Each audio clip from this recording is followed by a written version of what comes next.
You are welcome to Jungle Princess 123, a series of random videos for lovers of my content. A TV show so terrifying, so disturbing, one of the creepiest to have been aired on national television. May I present to you Grizzly Tales for Gruesome Kids!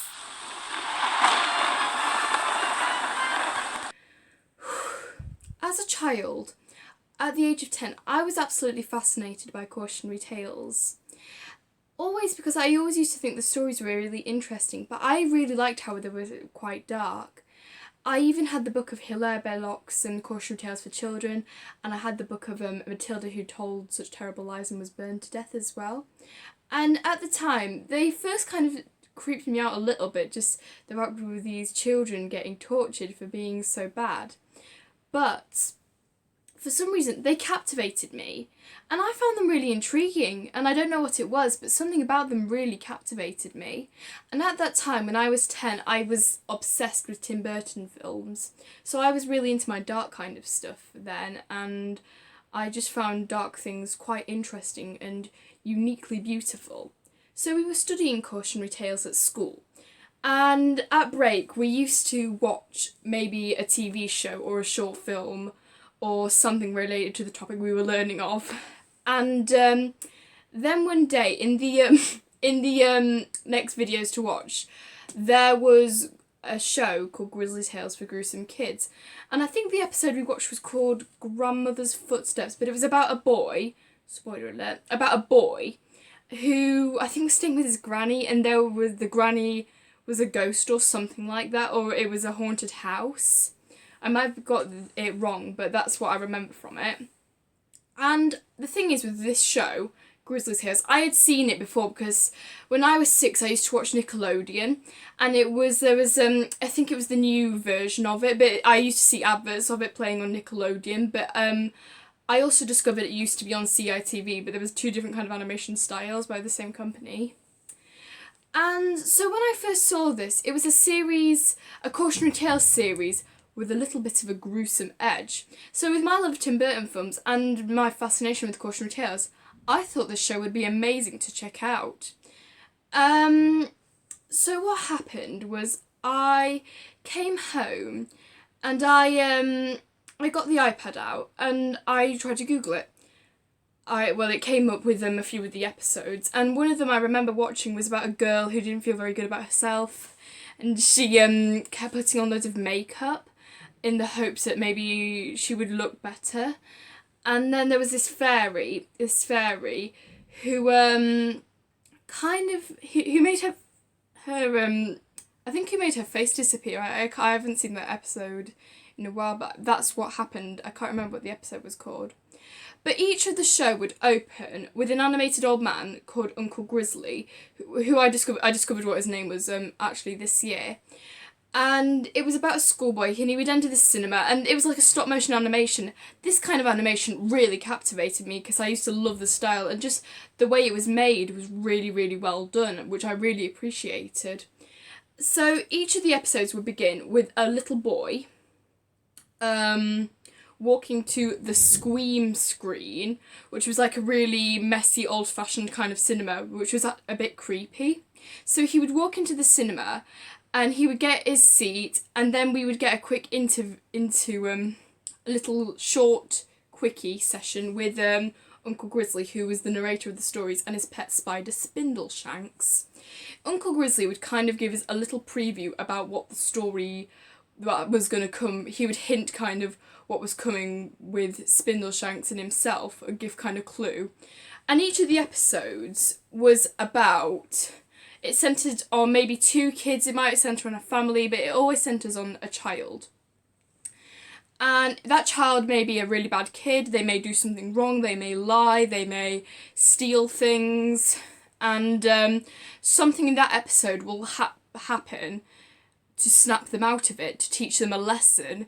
So they might be cursed, or this monster or this creature or something may happen to this child, and it's very unexpected what will happen. and some of these episodes had really gruesome endings. I mean, the kid could probably be killed, the kid could probably be tortured or cursed or something, like I said. But something would happen to this child. But apart from being gruesome, because the show wasn't just about being gruesome, but it was also trying to teach kids a lesson. So if something didn't happen, if you were a bad kid, like, this will have happened to you. Like, you may have been turned into food or something. You may have been turned into something. You might have been trapped. You may have been.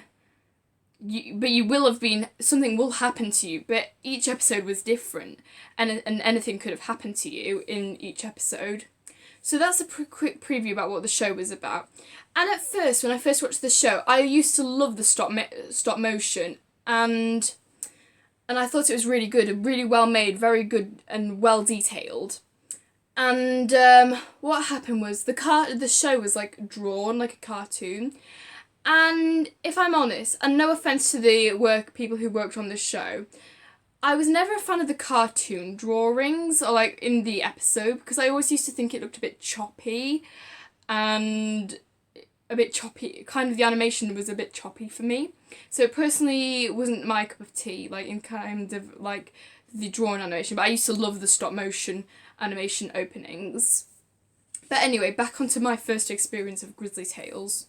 So one night I came home from ballet class, I'd eaten my dinner, and around that time I decided to get some chocolate, sit on the sofa and watch another episode of Grizzly Tales. But this time my curiosity got the better of me, and what you're about to hear may seem a little strange if I used to like Tim Burton as a kid, but this really disturbed me. So what happened was I watched an episode, I think it was called Sweets, and it was about a boy who, whenever he went shopping with his mum, he was always really naughty and badly behaved, and he would always do something to get his mum kicked out of the shop. And then he kept saying, "Oh, I want sweets, I want sweets." And then he decided to run away from his mum whilst they were out, and he comes across this sweet shop.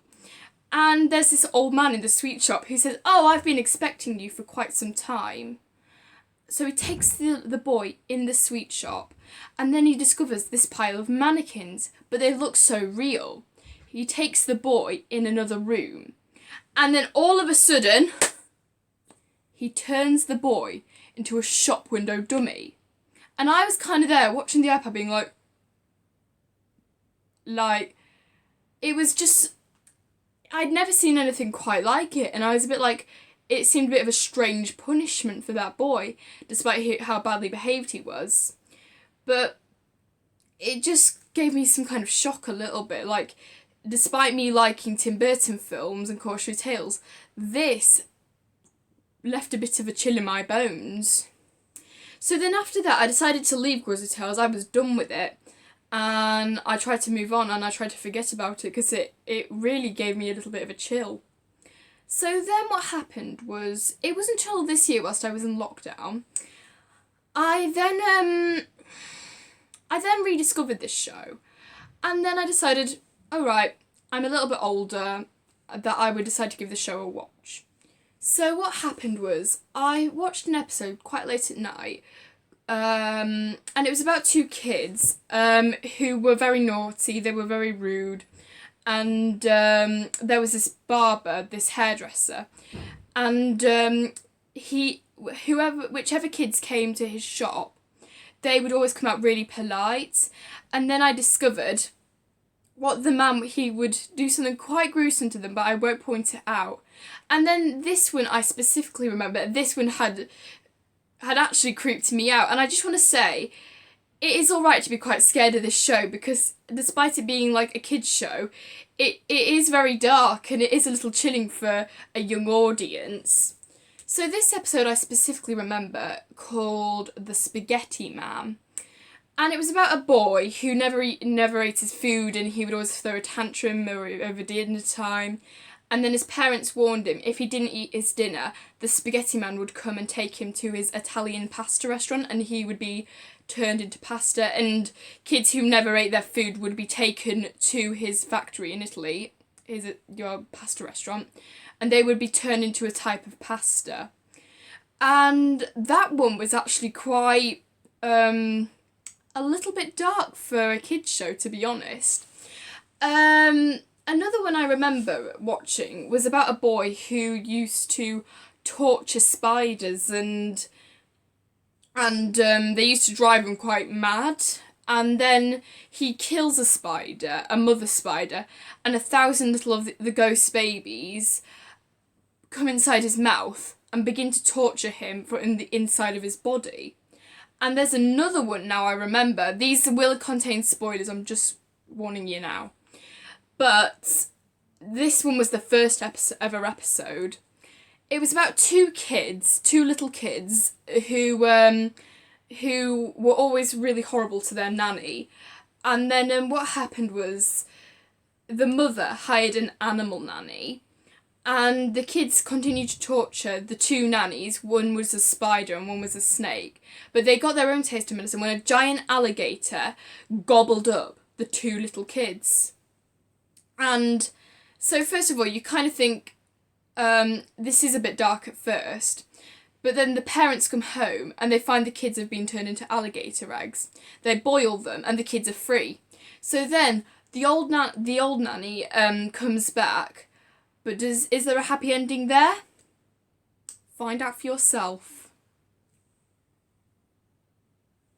So that is the story of Grizzly Tales for Gruesome Kids. So I'm sorry if I was a bit slow in this episode, and I probably mentioned some quite melancholy and dark themes about this show. And the original idea for this video was I was going to do a reaction to one of the episodes, but I kind of got carried away with watching it, and I would have probably liked to have done a reaction. So I know this video is probably a little bit boring and a bit slow, but it was something to celebrate Halloween, and it was something that quite creeped me out as a kid. So I think I could have explained it a bit more clear, but I hope you all have a great Halloween, and I'm sorry if I upset anybody with the dark themes. At the beginning of the video there should be like a little warning. If you are a young kid and if you watch my video and if there's anything that disturbs you, I'm really sorry. So I'll see you all later, and happy Halloween!